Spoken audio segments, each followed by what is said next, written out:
Number 1. Porsche 911 GT3.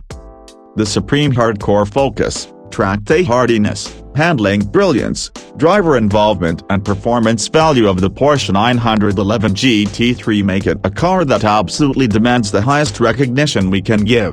It has become the default answer to any number of questions a newly inducted petrolhead might ask about which car they should buy to maximize return on investment for speed, excitement and driver reward. The only fly in the ointment is that, these days, everyone knows it, and so GT3s have become highly sought after. This isn't a car that advertises its brilliance particularly loudly on paper.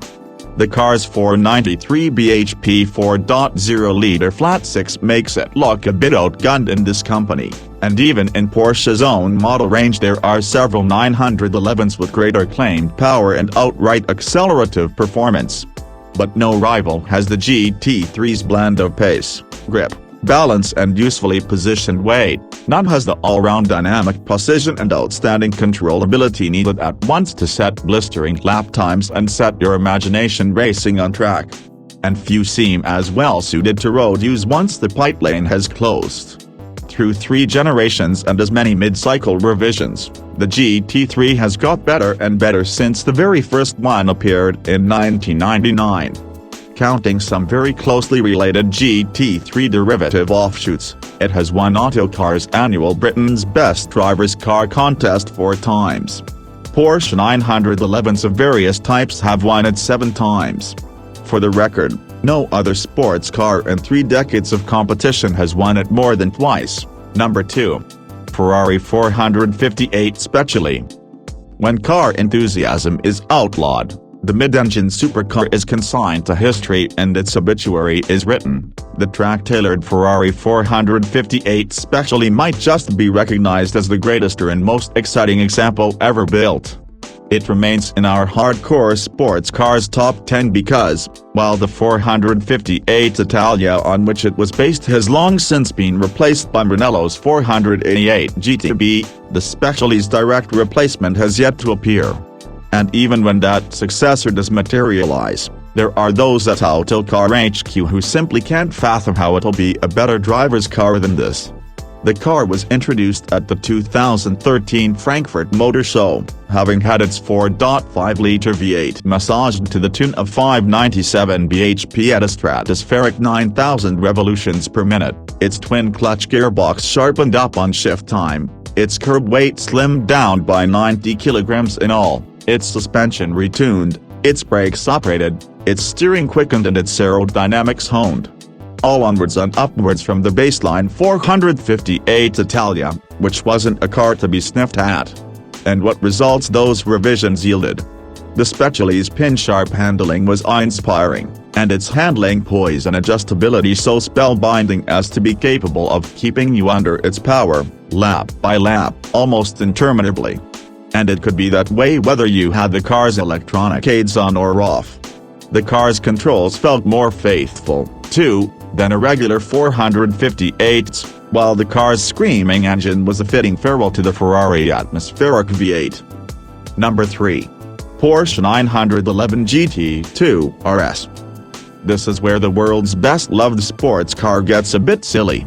There has never been a faster or more powerful 911 than the 690 bhp, 211 miles per hour GT2 RS. This Uber 911 seeks to combine the involving track focus of the GT3 RS with a level of torque and sheer brute force performance that even a 911 Turbo S couldn't equal, with the latter channeled through one driven axle rather than 2.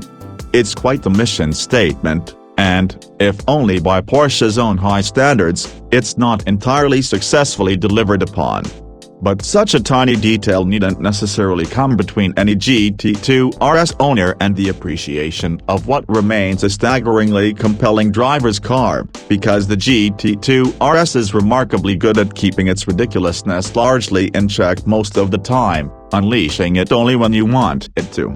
The car uses 21 inches rear wheels and 325 section tires to transmit its venom to the tarmac.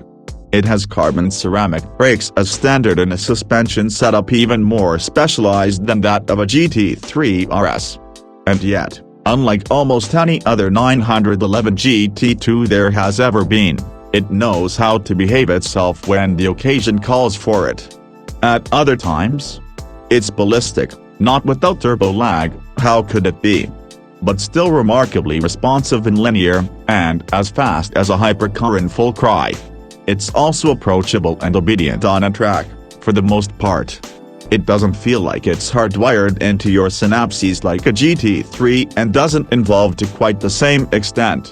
Even so, there's nothing else quite like it. Number 4. McLaren 675 LT.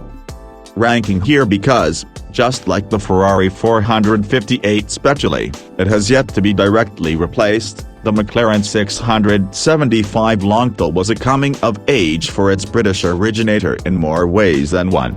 It was the first of McLaren's supercars to begin to show us evidence of a key realization from Woking, that keen drivers ultimately care at least as much about how they're going fast as how fast they can ultimately go. Having ticked the second box pretty emphatically with the P1 Hypercar, McLaren catered more to the first with the 675 LT. And quite successfully so. The firm found an extra 25 bhp for the car's 3.8-litre turbo V8 engine in addition to 650s trim, but added bodywork that created 40% more downforce, saved 100 kilograms of curb weight, stiffened the car's suspension and quickened its steering rack.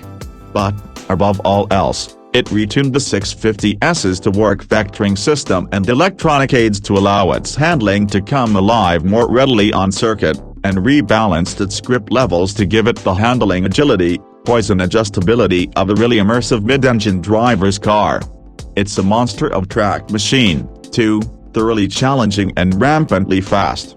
But, perhaps most importantly of all, this was the first of McLaren's road car crop that could also be really good fun. Number 5. Lamborghini Huracan Performant.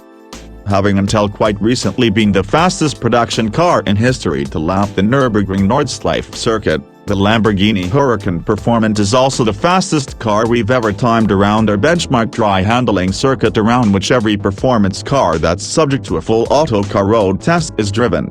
That makes the 630 bhp, extra lightweight, four-wheel drive Lambo quicker, corner by corner, than a McLaren P1, a Porsche 918 Spider and a Bugatti Veyron Supersport. That's proof of how much grip, incisiveness, poise and precision Sant'Agata has engineering into a Huracan chassis, which wasn't class-leading in any of those respects in standard form.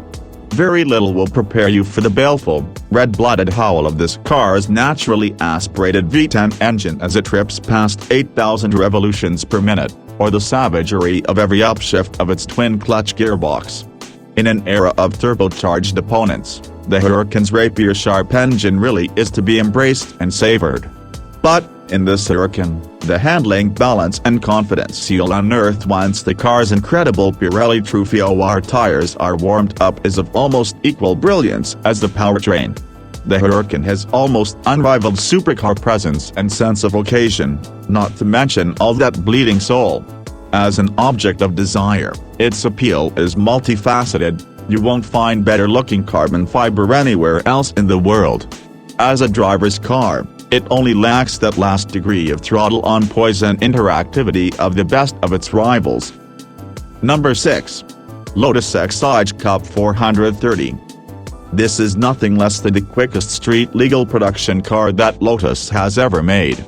Significantly modified from Hethel's Sport 380 specification, the Cup 430 has a supercharged V6 engine good for 430 bhp and shared with the Aurora GT 430, but it weighs just 1,056 kilograms without fluids, making it good for a claimed 0 to 62 miles per hour sprint of 3.3 seconds. Top speed is 180 miles per hour. In a car that also makes hundreds of kilograms of downforce, so it's capable of lapping Lotus's home test track more than a second quicker than the car it replaces. On road or track, The Cup 430 feels ferociously fast and intensely engaging to a level that no modern Lotus has previously reached. It's a car without Hethel's usual preference for a supple, breathing road ride, but it has three-way adjustable dampers and adjustable control bars so can be set up to your preference.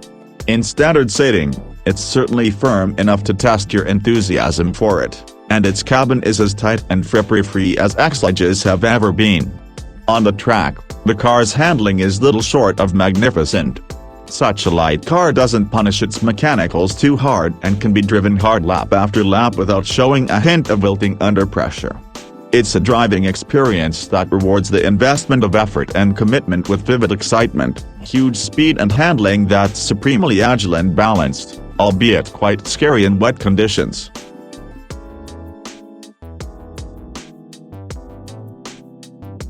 Number 7. BMW M4 GTS. Every now and again, the management of BMW's motorsport performance division is given license to go a bit nuts and produce an extra special limited series production machine with top-level performance specialism and purpose. That license has given us the BMW E30 M3 Sport Evo, the E46 M3 CSL and the E90 M3 GTS over the years.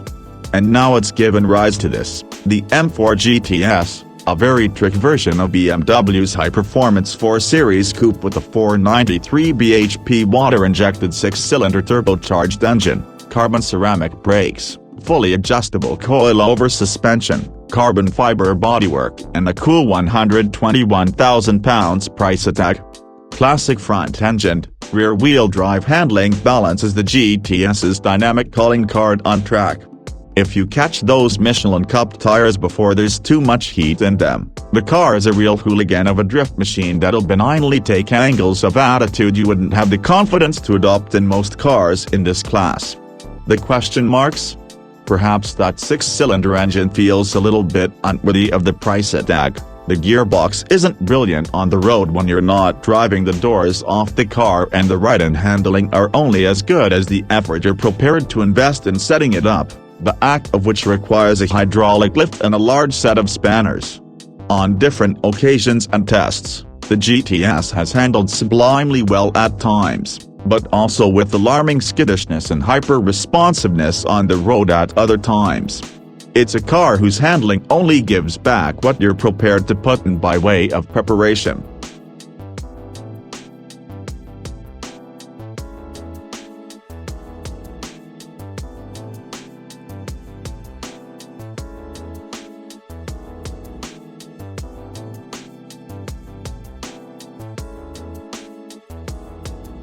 Number 8. Nissan GT-R Nismo. The fabled Nissan Skyline GT-R, in its R35 model generation, may have been around for more than a decade now, but, in top-of-the-range GT-R Nismo form, it's a very different animal from the 478 bhp standard model that Nissan introduced in 2007.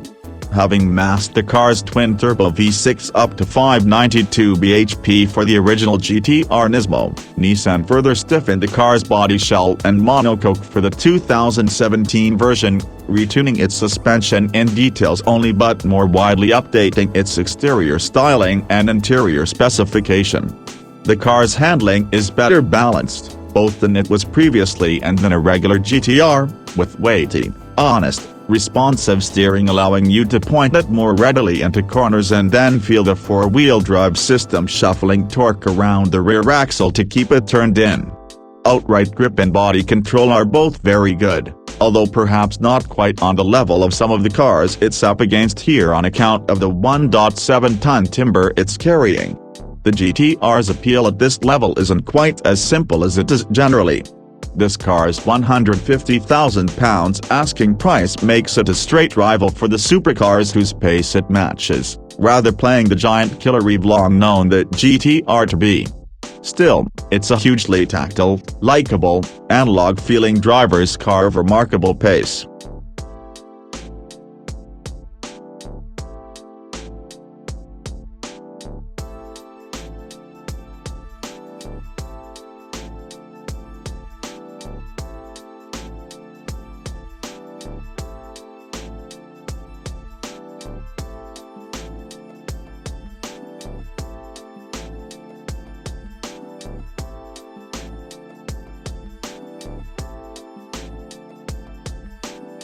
Number 9. Mercedes-AMG GT-R. Carrying more motorsport technology any production machine in Mercedes-AMG's history, the GT-R was a Folderbox big swipe at the golden boy of its near Stuttgart rival, the Porsche 911 GT3. That it exists at all tells you much about AMG's determination, one day soon, to emerge from the shadows of its world-famous neighbor as a maker of sports cars of equal stature and acclaim. That the GT-R features towards the bottom of this chart, however, and the GT3 at the very top, tells you that there's still some work to be done before that can happen. But don't think for a moment that it means the GT-R gets everything wrong that the GT3 gets so spectacularly right. They are, in fact, very different cars with very distinct characters. The GT-R's 577 bhp V8 engine, for example, has bombastic vocal swagger and supercut thrust that the GT3's flat 6 can't match. Like the GT3's, the GT-R's chassis features fully adjustable, rigid-mounted suspension and four-wheel steering. But it doesn't turn those systems to such spellbinding effect as the Porsche manages, lacking the same confidence-inspiring progressiveness in its limit handling and feedback through its chassis and steering. The car's 10-position traction control system is very impressive on track and is there to be leaned on as little or as much as you choose. But turn it off and the GT-R's chassis can be cruel, particularly in wet conditions.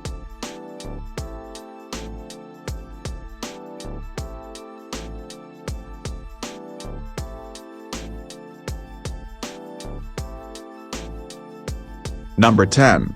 Radical RXC GT. The idea of a modern Le Mans racing prototype for the road may be enticing, but the roster of car manufacturers actually offering one isn't long. You can argue, in fact, that there's only one entry, Radical Sports Cars of Peterborough. The RXC GT really is what Radical says it is, a space-frame racing car with the 650 bhp turbo V6 and number plates.